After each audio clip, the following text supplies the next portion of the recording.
Hello, my deliciously twisted, and welcome back to Velvet Crypt for another horrifying Tuesday. It will have you living intrusive thoughts and wondering, when will it all come undone? Just you wait.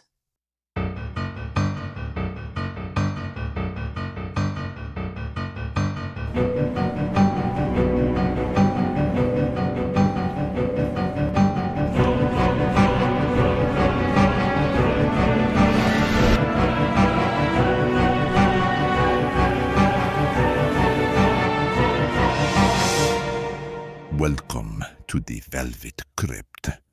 Today's book is Victorian Psycho by Virginia Feito, a Gothic horror novel about one of the most entertainingly deranged women I've read in a long time.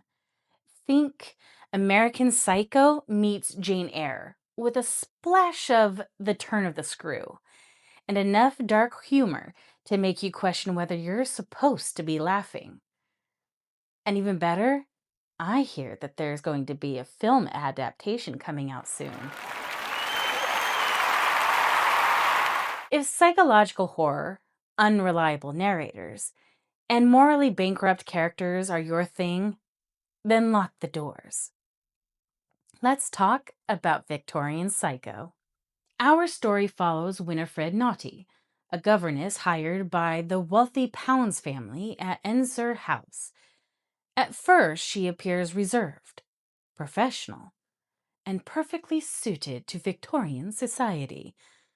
But from page one, something is deeply wrong.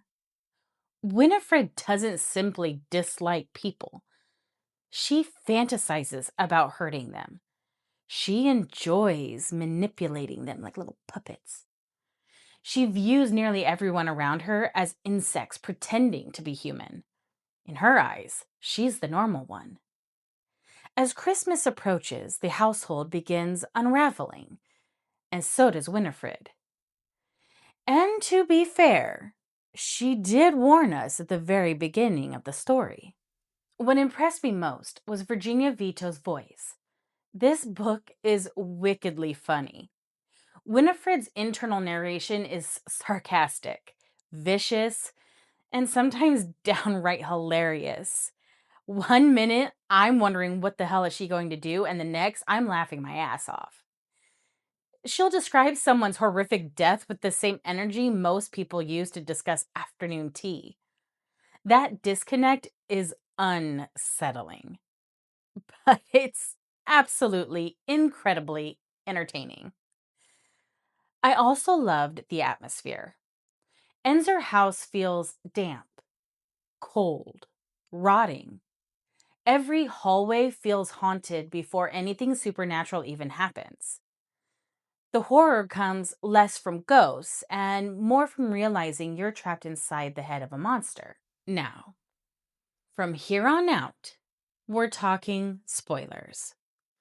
If you haven't read Victorian Psycho yet, pause this video, read it, then come back. What I love about this is what I found fascinating about this novel is that it never pretends that Winifred can be saved.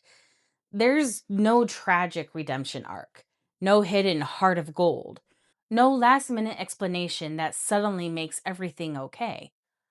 She's dangerous from the beginning. No holds bar. The only mystery is how long she'll pretend not to be. The entire Christmas finale is absolute chaos. And you feel it. You engage in it. Violence erupts throughout Ensor House as Winifred's carefully maintained mask completely falls away. Bodies pile up. Years of resentment explode. And what makes it so disturbing isn't just the gore, it's how calm she remains while doing it. To Winifred, this isn't madness, it's relief. It's a release. I also loved how Feito keeps you questioning reality. Like, is Winifred imagining parts of what's happening? Or is she exaggerating? Are we seeing the truth? Or the version her fractured mind wants us to see? That uncertainty makes the ending even creepier. The asylum. I wanted to dedicate a section of today's review to the psychology behind Winifred because I think that's where this novel really shines. Now, this isn't a clinical diagnosis. I got a degree in psychology. I've always found it fascinating, and I often think about that sort of thing when I read these types of books. Winifred is fictional, and Virginia Feito never labels her with a specific disorder. But there are some fascinating psychological traits on display. The obvious one is psychopathy. Winifred shows almost no empathy, like none. She manipulates people effortlessly. She lies without remorse. She experiences violence almost like entertainment. Even when terrible things happen, she rarely experiences guilt. Instead, she seems annoyed when other people interrupt her plans. Those are classic psychopathic traits. But the novel wisely avoids turning her into a textbook diagnosis. One thing that fascinated me was also how well she masks. She understands exactly how a Victorian governess is supposed to behave, even though you definitely know she's not one. She performs kindness. She performs politeness. She performs innocence. It's all an act. It's all based on things that she has seen others do. The real Winifred only exists inside her own thoughts. There's also an incredible amount of narcissism. Not necessarily vanity, but superiority. She genuinely believes everyone around her is beneath her. Most people exist only as obstacles or entertainment. The book also raises one of horror's oldest questions. Are monsters created or are they born? You know, the saying, nature versus nurture, that whole thing. We get glimpses of Winifred's childhood, her disturbing behaviors, and the abuse she endured. But Feito never offers trauma as an excuse. Instead, she asks whether someone can simply be wired differently from the very beginning. And that is a much more unsettling question. Another thing that I appreciated was how Victorian society almost becomes another character. Women were expected to be obedient, quiet, pure, and emotionless. Winifred understands those expectations perfectly. Why? Because she knows how to mask, and she weaponizes it. People underestimate her because she's a woman, because she's a governess, because she's expected to be harmless. And that's exactly why she's so terrifying. Victorian Psycho isn't really about jump scares. It's about spending 200 pages trapped inside the mind of someone who sees humanity completely differently than the rest of us. It's funny, it's grotesque, and it's uncomfortable. Honestly, Winifred Naughty may become one of my favorite female horror villains in recent years. This definitely isn't for everyone.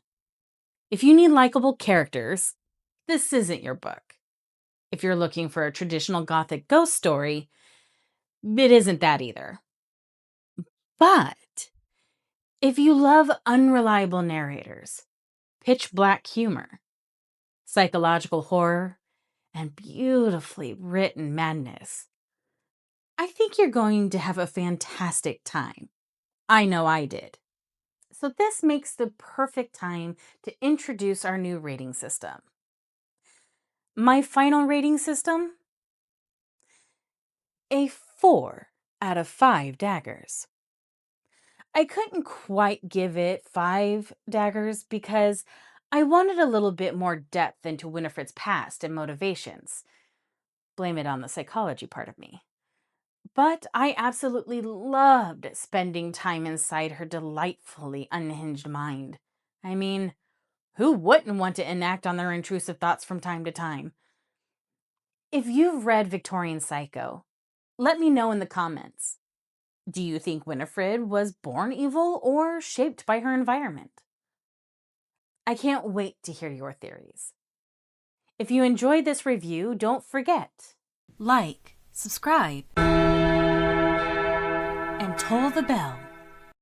Never miss another horrifying Tuesday here on Velvet Crypt. Until next time, stay spooky and happy reading. Good night.